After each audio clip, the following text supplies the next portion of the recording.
daripada Abdullah bin Abbas, kata dia Nabi SAW bersabda, Nabi kata esok ni, waktu doa ada di hari akhirat esok ni, Allah akan takdirkan berjumpa dua orang yang beriman di depan pintu syurga.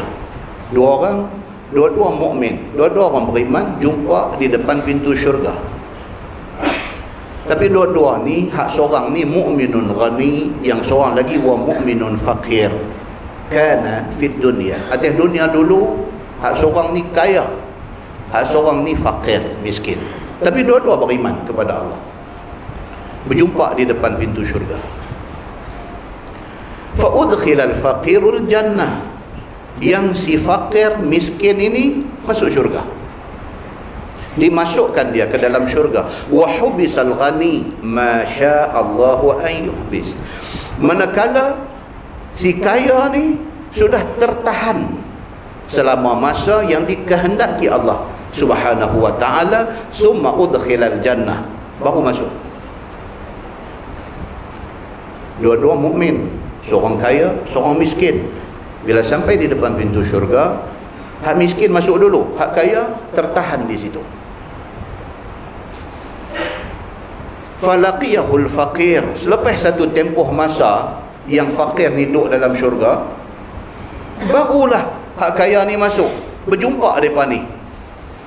Faqala, kata yang fakir miskin ini, dia kata, ya akhi, madza habasak? Dia kata, awsai hang tersangkut, awsai hang tak masuk sama dengan aku masuk. Apa yang menyebabkan hang kena tahan?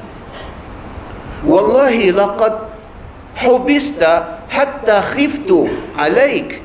Dia kata, demi Allah, aku sampai naik takut kau hang tak boleh masuk. Aku dah masuk lama dah, duk tunggu hang tak nampak mai. Aku sampai rasa tahta hang ni tak boleh masuk syurga terus. Fayaqul, maka kata si kaya ini, dia kata, ya akhi, inni hubistu ba'daka mahbasan fazi'an karihan. Dia kata, kawan, ya akhi, wahai saudaraku, hang tahu tak, dia kata, selepas hang masuk, aku tersangkut di luar sana, aku tak boleh masuk, aku tertahan di sana dengan satu tahanan fazi'an karihan, satu tahanan yang teruk. Bukan duk tunggu saja, tunggu dalam keadaan susah. Fazi' ni maksudnya huduh. Karih, makruh, makruh benda yang suka. Karihan maksud aku kena tunggu dan aku tak suka duk kena tunggu lama macam tu. Ma wasaltu ilaika hatta sala minnil araq. Dia kata, ni nak bolehkah aku dapat masuk dan sampai jumpa hang ni, hang tu peluh aku ni bercerau. Dia kata, duk tunggu. Muslimin dan muslimat yang dirahmati Allah sekalian, hadis tu dia kata, ma law waradahu alfu ba'ir kulluha akalahu hamdin la sadarat anhu rawa. Dia kata, punya banyaknya peluh aku ni, kalaulah ada unta 1000 ekor mai duk jilat peluh aku ni, kenyang lepas. Dia kata, kenyang lepas jilat peluh aku ni, punya teruknya masa menunggu aku nak boleh masuk ke dalam syurga ini. Muslimin dan muslimat yang dirahmati Allah sekalian, hadis tu nak beritahu dekat kita, kata, jadi orang kaya atas dunia ni sonok, tapi hisab dia panjang. Every single cent, setiap satu sen yang ada dalam saving kita, yang ada di dalam simpanan kita, duit yang ada dalam kepunyaan kita, akan ditanya Allah Subhanahu wa ta'ala. Every single cent Tuhan akan tanya, duit ni mai daripada mana, jalan halal ke, jalan haram ke, jalan syubhah ke, duit ni belanja ke mana, belanja ke halal ke, belanja ke haram ke, belanja ke jalan yang syubhah ke. Semua tu nak kena declare, nak kena isytihar di depan Allah Subhanahu wa ta'ala. Oleh kerana itu, lambat dia nak masuk ke dalam syurga Allah Subhanahu wa ta'ala. Dalam sebuah hadis riwayat daripada Abi Sa'id Al-Khudri radhiyallahu anhu, dia kata, Nabi sallallahu alaihi wasallam bersabda, Nabi berdoa, Nabi kata Allahumma ahyini miskinan. Nabi minta, Nabi kata ya Allah ya Tuhanku, hidupkanlah aku dalam keadaan miskin. Nabi minta kepada Allah Subhanahu wa taala, minta supaya dia dihidupkan dalam keadaan miskin. Wa tawaffani miskinan. Nabi kata ya Allah, matikanlah aku dalam keadaan aku miskin. Wahsyurni fi zumratil masakin. Nabi kata ya Allah, bangkit di hari akhirat esok, himpunlah aku bersama dengan orang miskin. Wa inna ashqal ashqiya. Nabi kata tapi ingat, Nabi kata tapi ingat, manusia yang paling celaka, man ijtama'a alaihi faqrud dunya wa azabul akhirah, ialah orang yang masa hidup atas dunia dia miskin bapa kedana, akhirat masuk neraka. Nabi kata jadi orang miskin itu ada banyak kelebihan dia, ada banyak kebaikan dia. Apa kebaikan dia? Kalau dia miskin di atas dunia dia tak sombong. Biasanya orang miskin tak sombong. Kebaikan dia apa dia di hari akhirat? Kebaikan di hari akhirat, dia tidak dihisap lama kerana dia tak ada harta.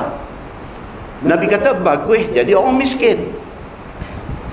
Tapi Nabi kata jaga baik-baik. Jangan sampai atas dunia miskin, akhirat masuk neraka. Orang yang paling celaka, Nabi kata, adalah orang yang di atas dunia miskin, di hari akhirat masuk neraka. Kalau orang kaya masuk neraka tak apa juga, pasal atas dunia dia kaya. Kemudian dia masuk neraka pun dia dah kaya dah, dia dah senang dah, dia dah hidup mewah dah. Ini atas dunia miskin, akhirat masuk neraka. Nabi kata ini manusia paling celaka. Dan yang paling baik apa dia? Orang yang di atas dunia kaya dengan duit halal, dan akhirat dia di syurga. Itu paling baik. Muslimin dan muslimat yang dirahmati Allah sekalian, jangan salah faham. Islam tidak anti dengan kekayaan. Islam tidak larang orang Islam jadi kaya. Pasal apa? Pasal Nabi SAW dikelilingi oleh ramai sahabat-sahabat yang kaya-kaya. Sayyidina Abu Bakar As-Siddiq kaya. Sayyidina Umar bin Al-Khattab kaya. Sayyidina Utsman bin Affan kaya. Abdurrahman bin Auf kaya. Abu Hurairah radhiyallahu anhu start dengan miskin, akhir hayat dia kaya.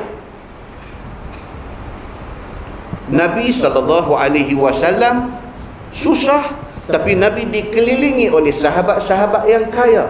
Yang sahabat-sahabat ini menjadi funder, menjadi pembiaya kepada dakwah Nabi SAW. Maksud dia, jadilah orang Islam yang kaya, tapi kaya yang bersyukur pada Allah.